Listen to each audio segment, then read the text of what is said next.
Oke guys, kembali lagi di video saya tentang dolar merah nih guys. Nah, di versi ini guys, saya akan menjelaskan beberapa jenis copyright ya guys. Nah, ini yang pertama adalah langsung full copyright ya guys. Nah, bisa kalian baca. Terus yang kedua adalah Creative Commons CC. Nah, ini yang banyak biasanya dipakai ya guys, karena bisa dipakai ulang gitu guys. Nah, ini juga ada Creative Commons Attribution. Ini bisanya juga sama, bisa, tapi lebih banyak yang pertama tadi. Nah, terus ada lagi lisensi CC BY-ND ya guys. Nah, ini salah satu jenis-jenisnya, dan ada beberapa jenis ya guys. Jadi kalian harus mengetahui nih guys maksudnya CC BY ini ya. Tapi biasanya sih semua ini tergantung dari si pemilik konten asli itu ya, lagu misalnya. Jadi kalau mereka sudah mendaftarkan di YouTube ya, otomatis biasanya kita akan kena ID claim konten ID ya guys, hak cipta itu. Tapi kalau dia belum terdaftar biasanya ya manual. Kalau dia melihat, tergantung apa dia mau mengklaim kita atau tidak gitu guys. Karena ukurannya menit itu nggak bisa dikategorikan bebas, boleh mengambil video orang lain ya guys, atau re-upload gitu ya, meskipun dimodifikasi, diedit gitu guys gitu. Tapi kalau ada yang masih memberikan izin ya, seperti tadi ada CC BY apa gitu kan, itu masih mengizinkan. Dan ada yang bebas juga guys. Nah, itu tinggal kalian mengartikan jenis-jenisnya itu tadi. Nah, jika kita terkena klaim ID hak cipta guys, nah ini ada pilihannya, ada trim segmen, ganti lagu, dan nonaktifkan suara lagu guys. Ya walaupun tuh cuman 22 detik aja nih ya guys, tapi kena ini guys, karena ada sudah yang melisensikan ke YouTube. Nah, tapi kalau kita matikan semua suara lagu yang diputar, tentu sudah tidak ada suara sama sekali ya guys. Atau kita mau hanya menghapus lagu atau suara yang kena klaim ID ya, jangan menonaktifkan suara lagu saja, itu bisa. Dan kalau itu saja mungkin akan cepat, 1 jam atau 2 jam sudah selesai diedit oleh YouTube ya. Tapi kalau kita ingin mengisi lagi dengan lagu, itu bakalan lama itu guys prosesnya, bisa di atas 2 jam 3 jam itu guys, tergantung kesulitannya. Atau yang jelas sih nggak bisa panjang-panjang ya guys. Biasanya kalau lagu yang kita isi itu pendek, kalau panjang itu akan makan waktu lebih lama lagi gitu. Nah, kalau lebih bagusnya sih kalian hapus saja dan diedit di luar gitu kan, di aplikasi pengeditan video lagi, baru kalian upload lagi ke YouTube gitu sih, lebih enak ya. Nah, bagaimana sih kalau sudah terlanjur ditonton orang banyak dan tiba-tiba kena klaim gitu kan guys, ya mau ndak mau ya dihapus. Tapi kalau itu di background video, artinya ada di video tersebut gitu kan, ya mau ndak mau kalian harus mematikan seluruh suaranya guys. Nah, kalau di video gambarnya yang kena klaim, ya mau ndak mau dihapus semua guys, karena tidak mungkin diedit. Nah, bisa gambar itu diedit guys. Iya, kalau musik masih bisa guys. Jadi ya dari awal pasti itu akan muncul klaim ID itu biasanya gitu.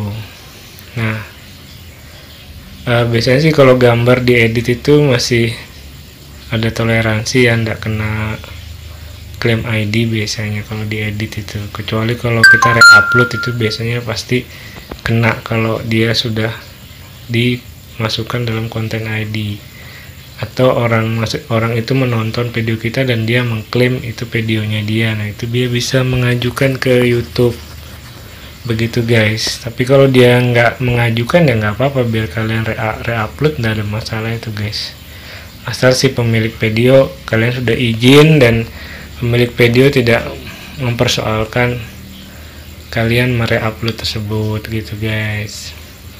Ya seperti itu guys. Jadi klaim ID ini juga tidak akan terkena dampak pada channel kalian ya guys. Jadi nggak ada masalah channel kalian walaupun kena klaim ID ini, hak cipta. Jadi kalian pasti tidak perlu harus menunggu 4000 jam dan 1000 subscriber untuk mengetahui klaim hak ID hak cipta ini ya guys. Beda dengan pedoman YouTube ya, dolar kuning itu ya, itu harus kita dimonetasi dulu videonya. Kalau tidak akan terlihat kita terlanggar apa enggak. Karena kalau kita melihat terlanggar apa enggak itu biasanya dari ininya, apabila kita terlalu gambarnya pornografi atau yang berbahaya, itu biasanya mungkin langsung akan muncul video tidak akan bisa ditayangkan, atau akan ada opsi untuk dibuat pribadi atau sebagainya. Biasanya begitu muncul dia guys, seperti itu. Tapi tidak akan kelihatan kalau secara ini ya, secara kayak seperti monetasi langsung timbul dolar kuning gitu, tiba-tiba dia nggak muncul seperti itu. Jadi ada toleransinya terlalu tinggi, baru dia akan langsung memblok video kita gitu, memblokir video kita, tidak akan bisa terupload, biasanya begitu guys. Nah ini syarat-syaratnya dia melihat channel kita ya guys. YouTube itu melihat di channel kita, di konten kita itu, dia sebelum memonetisasi channel kita atau video kita itu guys. Nah ini kan harus persyaratannya 1000 subscriber, 4000 jam. Nah apakah channel Anda siap untuk mendapatkan uang? Nah ya yang penting sih videonya ya guys, video itu penting sekali, dan komitmennya dalam mengupload video ya. Jadi memang harus kita berusaha, berdoa, dan bersabar. Itu 3 itu guys kuncinya guys. Nah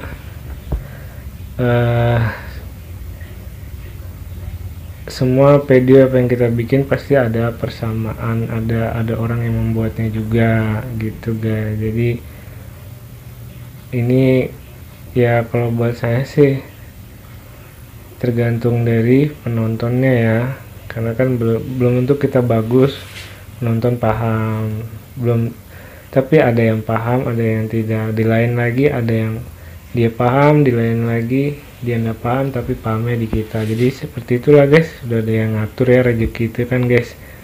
Jadi kita hanya berusaha sebaik mungkin apa yang menurut kita baik ya, dan tidak melanggar pedoman iklan dan juga hak cipta. Itu guys yang penting. Dan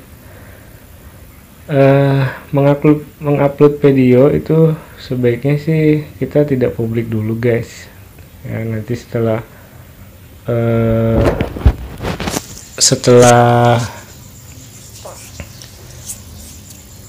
terlihat sudah tidak ada masalah hak cipta, baru kita bikin publik ya, begitu, supaya kita bisa memperbaiki sebelum dipublikasikan, seperti itu guys. Jadi berapa lama waktu yang diperlukan untuk peninjauan dalam channel kita itu nggak ada bakunya ya. Padahal secepat-cepatnya sih, kalau dia cepat dia akan cepat selesai si YouTube tadi gitu. Nah ini yang tidak boleh di dalam pedoman YouTube ya guys. Jadi kalian bikin video nggak boleh sampai menggunakan kata-kata tidak sopan, tindakan beresiko. Nah ini nanti akan kena dolar kuning, dan kalau belum sampai mendapatkan monetisasi apabila terlalu parah, maka video kita akan diblok ya, nggak bisa diterima gitu guys, atau black ya, dia hitam. Jadi dan biasanya akan timbul tulisan pribadi, dibuat pribadi gitu guys, karena melanggar pedoman biasanya begitu misalnya. Nah jadi kita merekam video, kita juga harus tahu ini. Nah ini beberapa tulisan ya, dasar-dasar program partner ini. Jadi kalian biar tahu, nanti kalian bisa, kalau kurang jelas ini bisa searching di Google ya, kata kuncinya itu tadi. Nah jadi kita bisa banyak tahu tentang YouTube, tapi yang terpenting adalah semua ini melangkah dulu lah guys, kerjain aja lah dulu gitu loh. Seperti ini baca-baca begini kan bisa sambil berjalan ya, nonton sambil bisa berjalan juga ke sana, memperbaiki kekeliruan yang sudah kita perbuat itu. Tapi yang penting adalah langkahnya dulu, dilangkahi dulu, jalan dulu. Karena kalau kita cuman membaca ini aja terus dan ini, terus nanti kita berpikir takut lah, ini takut keliru lah, apalah, malah nggak upload dan tidak kita kerjain gitu loh. Nah seperti itu. Jadi kita kerjain aja dulu, nanti salah kan bisa diperbaiki, nanti keliru bisa diperbaiki gitu. Oke guys, nah ini kan gambaran aja guys. Jadi kayak harus kemana kalau mau jadi YouTube, harus kayak apa untuk bisa nanti dapat iklan atau bagaimana ya, ini gambaran. Yang penting adalah bagaimana kalian actionnya, itu yang utama. Karena nanti di selanjutnya itu adalah kita memperbaiki. Keliru tidak keliru kan kita harus memperbaiki, ada lebih baik gitu. Seperti itu guys. Nah ini banyak ya guys, di bantuan YouTube ini ada maksudnya rekomendasi video itu apa, rekomendasi membantu pengguna menemukan lebih banyak video yang mereka sukai, dan bagaimana cara kerja mesinnya itu ya kan, mana rekomendasi ini dasarnya dari mana gitu loh. Jadi kalian bisa mengetahui itu semua apa tentang YouTube guys. Nah sambil kalian action. Nah seperti ini kan kalian action nih, nonton gitu kan, pengen tahu itu action guys. Dan karena actionnya adalah kedua adalah kalian mengerjakan ya, tadi seperti itu. Nah nanti sambil jalan sambil diperbaiki guys. Itu guys. Jadi dolar merah hak cipta tadi saya sudah di awal ngomong, itu jenis-jenisnya kalian tinggal golongkan sendiri. Oh ini jenisnya, nah berarti namanya ini gitu kan. Nah ini namanya CC ini, jadi ada berapa jenis sih gitu kan. Nah biasanya sih kalau konten musik yang gratis itu kan NCS ya, no copyright gitu kan, tidak ada embel-embelnya royalti seperti itu.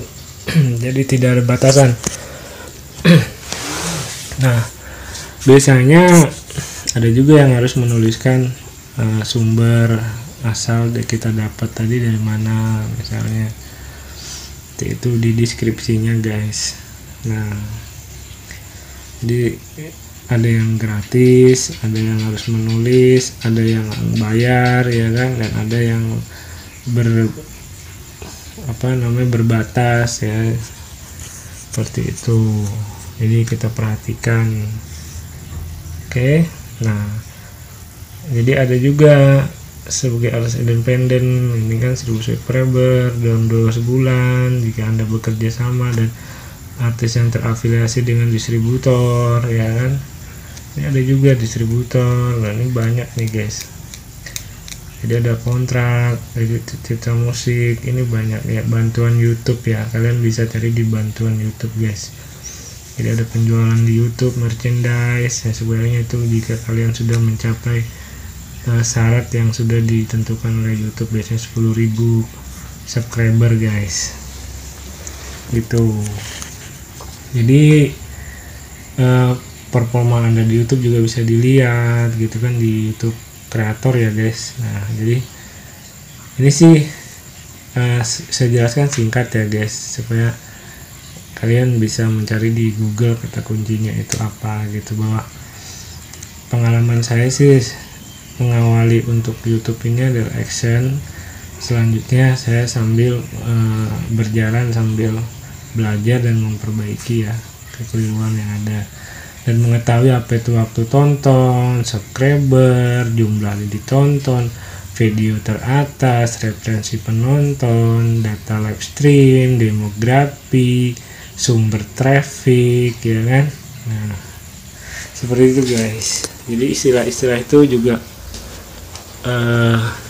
kita sambil belajar sambil berjalan sudah langsung gitu. Jadi kayak anak bayi belajar berdiri lah guys, seperti itu. Jadi action kan, action yang duluan, belajar berdiri seperti bayi itu kan actionnya. Kalau nggak action dia belum tentu bisa berjalan ya kan. Kalau harus bayinya mikir dulu gitu kan, dia enggak. Nah seperti itu, pokoknya action dulu, seperti itu guys. Nah oke, jadi ada, kalau mau bahasa-bahasa yang umum ya yang sering kita ketemui seperti ini yang saya ada di video saya ini ya. Ini ada login ke YouTube Studio. Nah itu studio itu, nah itu lengkap yang tadi, yang ada retensi penonton ini dan tentang masalah analisa video ya guys, seperti itu guys. Nah seperti ini apa maksudnya yang ada di gambar ini. Jadi kita itu bisa tahu istilah-istilah itu, dan kita juga harus mau mengetahuinya gitu, karena itu berhubungan kita nanti ke depan dalam menganalisa kemajuan channel kita, video kita, dan bagaimana kita memutuskan untuk kedepannya seperti apa gitu, apa yang harus diperbaiki dan apa yang harus ditonjolkan dan apa yang harus diperkuat dan apa yang harus dihilangkan juga ya guys. Oke guys, sampai ketemu di video selanjutnya. Terima kasih atas perhatiannya, dan subscribe dan dukung terus channel ini guys. Terima kasih.